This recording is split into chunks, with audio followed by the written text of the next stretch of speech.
Shiv horror tales में आपका स्वागत है। ये कहानी सिर्फ भूत की नहीं, ये कहानी है एक मासूम की, जिसकी हंसी अब भी दीवारों में गूंजती है। उसका झूला अब भी हिलता है, उसकी गुड़िया अब भी बिस्तर पर बैठी है और वो अब भी पूछती है, पापा मैंने क्या किया था। टेप 14। गुड़िया अब भी हंसती है। ये कहानी आज भी एक बाप के गले में फांस बनकर अटकी है। पुराने शहर के उस कोने में एक बंद घर था, जिसकी नीली दीवारों पर अब काई चढ़ाई थी और बरामदे में हर वक्त कोई अजीब सी नमी रहती थी, जैसे किसी ने वहां कभी बहुत रोया हो। ये घर लोगों ने छोड़ दिया था, पर कहते हैं वो बच्ची आज भी वहीं रहती है। रवि, उस घर का मालिक। पहले हर शाम उसकी बाइक की आवाज से मोहल्ला गूंजता था।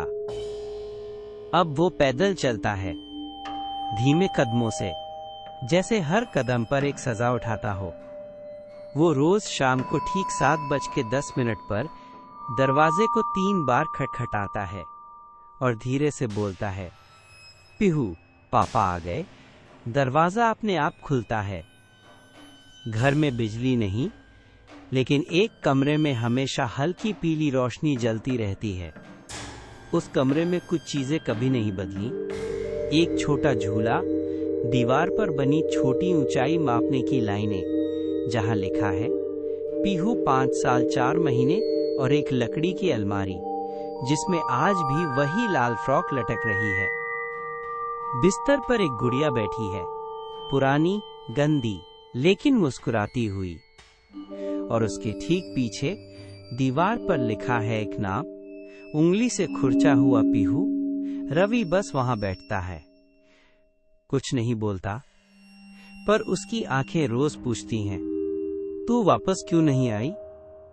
पर उस दिन कमरे में गुड़िया ने हंसना शुरू कर दिया। धीरे धीरे, पहले बहुत धीमी, फिर थोड़ी तेज। ही। रवि ने उसकी ओर देखा। गुड़िया अब भी उसी तरह बैठी थी, लेकिन उसकी आंखें अब रवि की तरफ थीं। रवि ने उस गुड़िया को देखा, जो अब भी बिस्तर पर बैठी थी, लेकिन ऐसा लग रहा था जैसे उसकी पुतलियां हरकत कर रही हों। कमरे में अचानक हवा भारी हो गई, जैसे कोई सांस ले रहा हो, लेकिन बहुत अंदर से। फिर वो हुआ जो 6 साल में पहली बार हुआ था। दरवाजा बंद हुआ अपने आप। गुड़िया अब झूले पर थी। रवि ने देखा वो हिल रही है, बिना किसी छूने के। और तभी एक बहुत धीमी, बहुत मासूम सी आवाज आई, पापा। रवि की आंखें खुली की खुली रह गईं। उसकी रूह तक जम गई। फिर वही आवाज दोबारा आई, इस बार थोड़ी पास से, पापा आपने मुझे क्यों मारा। कमरे की दीवारों ने जैसे उस सवाल को दोहराया। हर कोने से वो आवाज गूंजने लगी, लेकिन चिल्लाकर नहीं, रुलाकर। मैंने क्या किया था, मुझे भी जीने का हक था ना। रवि जमीन पर गिर गया। उसके हाथ कांप रहे थे और उसका चेहरा ऐसा हो गया था जैसे कोई सच का दरवाजा तोड़कर निकल आया हो। उसने धीरे से फर्श पर सर टिका लिया। पीहू मुझे माफ कर दे। लेकिन आवाज अब बदल चुकी थी। अब उसमें मासूमियत नहीं थी, अब उसमें कुछ और था, दर्द से बना गुस्सा। अब बहुत देर हो चुकी है पापा। रवि को अब सब याद आने लगा था। पीहू के सवाल के बाद उसका दिमाग धीरे धीरे उसी रात में लौटने लगा, जिस रात सब खत्म हो गया था। रात के करीब 11 बजे थे। पीहू बहुत रो रही थी। राधिका, उसकी माँ, गुस्से में थी। चुप रहो पीहू, सोने दो हमें, रवि ने चीख कर कहा था। लेकिन पीहू चुप नहीं हुई। उसके पेट में दर्द था, या शायद डर था, या शायद सिर्फ मां की गोद चाहिए थी। पर उस दिन रवि के सब्र का बांध टूट गया। बस बहुत हो गया। वो उठा, पीहू को झंझोड़ा, जोर से थप्पड़ मारा, इतना जोर से कि वो गिर पड़ी। फर्श पर सिर लगा और खून बहने लगा। राधिका चीखी, रवि, तुमने क्या कर दिया? पीहू हिल नहीं रही थी। उसकी सांसें धीमी होती चली गईं। रवि और राधिका दोनों डर गए। पुलिस को नहीं बुलाया। वो दोनों पूरी रात खामोश रहे। सुबह 3 बजे उन्होंने पीहू की लाश घर के पिछवाड़े में एक गड्ढे में दफना दी। रवि ने कुछ नहीं कहा, बस हर साल, हर उस दिन वही लाल फ्रॉक निकालकर उस झूले पर रख देता था। लेकिन आत्माएं गड्ढों में नहीं रहती। अब पीहू की आवाज गूंज रही थी हर कोने से, पापा, मैं बहुत सोई, अब मेरी बारी है, तुम खेलोगे मेरे साथ? रवि कमरे के बीचों बीच बैठा था। आंखों से आंसू बह रहे थे। मुंह से एक ही शब्द निकल रहा था, पीहू, पीहू। पर अब वो कमरे में अकेला नहीं था। झूला अब भी हिल रहा था, लेकिन अब उसके दोनों तरफ एक एक गुड़िया बैठी थी। दीवारों पर पेंसिल से कुछ नया लिखा गया था, कैच मी पापा।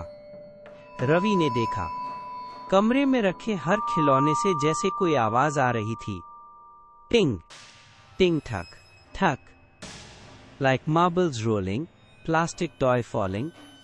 अचानक दरवाजा फिर से बंद हो गया, इस बार तेज आवाज के साथ। और पीहू की आवाज आई, बहुत पास से, बहुत मासूम लेकिन बेहद सधी हुई, अब मेरी बारी है पापा।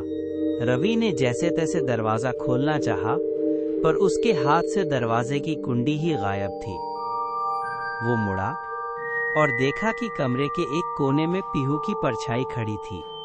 छोटी सी काया, 2 चोटियां, वही लाल फ्रॉक, लेकिन चेहरा धुंधला था, जैसे कोई बर्फीली भाप पर नजर डाल रहा हो। पीहू ने कहा, तुमने मुझसे मेरा खेल छीन लिया था, अब मैं भी तुम्हारा सब कुछ छीनूंगी, थोड़ा थोड़ा करके। फर्श पर रखे सभी खिलौने अब धीरे धीरे हिलने लगे। गुड़िया ने फिर से हंसना शुरू किया, ही। रवि ने जोर से चिल्लाया, पीहू, माफ कर दे, मैं जानबूझकर नहीं। लेकिन अब उसकी आवाज कमरे की दीवारों में डूब रही थी। राधिका, जो कुछ महीनों से अपने मायके चली गई थी, अचानक लौटी। शायद उसका मन बेचैन था, या शायद किसी ने उसे बुलाया था। शाम के करीब 6 बजे वो उस घर के सामने खड़ी थी। वही पुराना नीला सीलन भरा दरवाजा। उसने अंदर कदम रखा, लेकिन घर पूरी तरह से शांत था, बहुत ज्यादा शांत। वो सीधा ऊपर के कमरे में गई, जहां पीहू का कमरा था।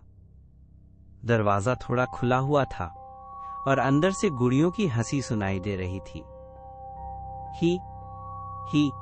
ही।